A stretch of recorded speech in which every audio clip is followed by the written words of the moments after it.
दोस्तों, किलेनुमा चार दीवारी में कैद इस गांव का नाम रामगढ़ है, जहां कोई नहीं आता है। हालांकि आने वाले तो आ ही जाते हैं, लेकिन फिर कभी अपनी दुनिया में वापस नहीं जा पाते हैं। कहा जाता है कि कुछ सालों पहले पास के गांव का एक आदमी रामगढ़ के केंद्र में बसे राजा बलदेव राय के हवेली तक पहुंच जाता है और सही सलामत अपने घर पहुंच जाता है। उसकी हिम्मत को देख मन ही मन गाँव वालों ने मन बना लिया कि वो भी जाकर देखेंगे आखिर रामगढ़ में क्या रहस्य छुपा है। क्या पता वहाँ राजा के द्वारा छिपाया गया खजाना ही मिल जाए। इस गांव से दो कहानियां जुड़ी हैं, एक जो मैं आपको अभी बताऊंगा और एक जो अभी आप कहानी के दौरान सुनेंगे। कहा जाता है कि रामगढ़ के राजा ने अपनी रानी अनामिका के लिए ये राजमहल बनवाया था, क्योंकि वह उसकी सबसे प्रिय रानी थी। सारी सुख सुविधा रानी अनामिका के लिए वहाँ मौजूद, लेकिन राजा अपनी रानी को शारीरिक सुख नहीं दे पाता था, इसलिए रानी अनामिका उससे खफा खफा रहने लगी। रानी अनामिका उस महल के सेनापति की ओर आकर्षित होने लगी। एक दिन रानी अनामिका और सेनापति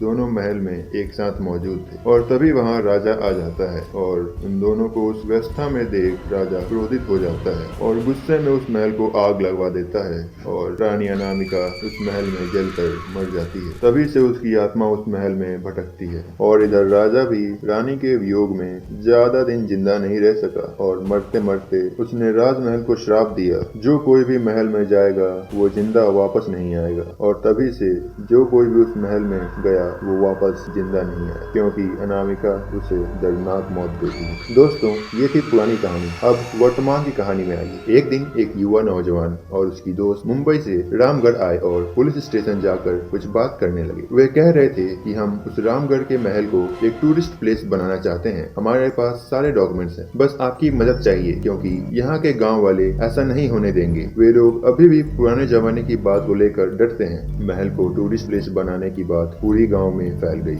और सभी लोग पुलिस स्टेशन आ गए। पुलिस वाले उन्हें समझा ही रहे थे कि तभी नौजवान सुरेश बोलता है, देखिए आप लोग डरिए नहीं, भूत जैसा कुछ नहीं होता है। ये साइंस का जमाना है और आप लोग अभी भी पुराने ख्यालात में जी रहे हैं। तभी एक बूढ़ी औरत सामने आती है और बोलती है, नहीं, तुम ऐसा नहीं कर सकते।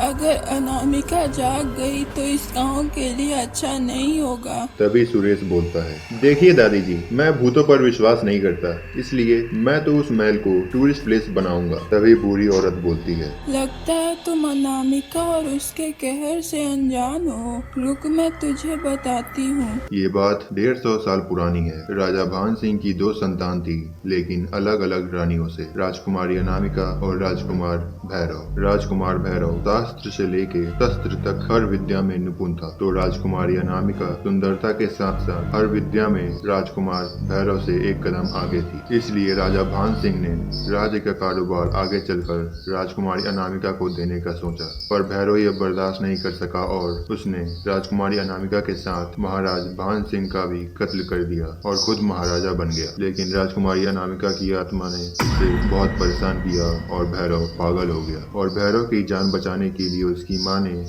काले जादू करके अनामिका की आत्मा को एक गुड़िया में कैद करके महल के चौखट में बांध दिया। उसके बाद पूरे रामगढ़ पर उसका साया मंडराने लगा और आज तक उस महल में किसी की जाने की हिम्मत नहीं हुई। सुरेश उस बूढ़ी औरत का मजाक बनाता है और कहता है, मुझे इन सब पर विश्वास नहीं है, मैं तो जा रहा हूँ। सभी गांव वाले वहाँ से चले जाते हैं और सुरेश अपनी दोस्त और पुलिस के साथ महल की ओर निकल जाता है। थोड़ी ही देर में वो महल पहुँच गया और महल के अंदर जाते ही उसका दरवाजा बहुत जोर से बंद हो जाता है और फिर उन सभी ने वहाँ जो देखा उसे देखकर उनके पैरों तले जमीन खिसक गई। आखिर सुरेश और पुलिस वालों ने क्या देखा और वो जिंदा उस श्रापित महल से वापस आ पाए या नहीं, या फिर वो सब भी हो गए अनामिका के कहर का शिकार, बताएंगे आपको आगे की कहानी पार्ट 2 में। तब तक आप कहीं मत जाइए। आगे की कहानी जानने के लिए चैनल को सब्सक्राइब करें और बेल आइकन का बटन दबाना ना भूलें।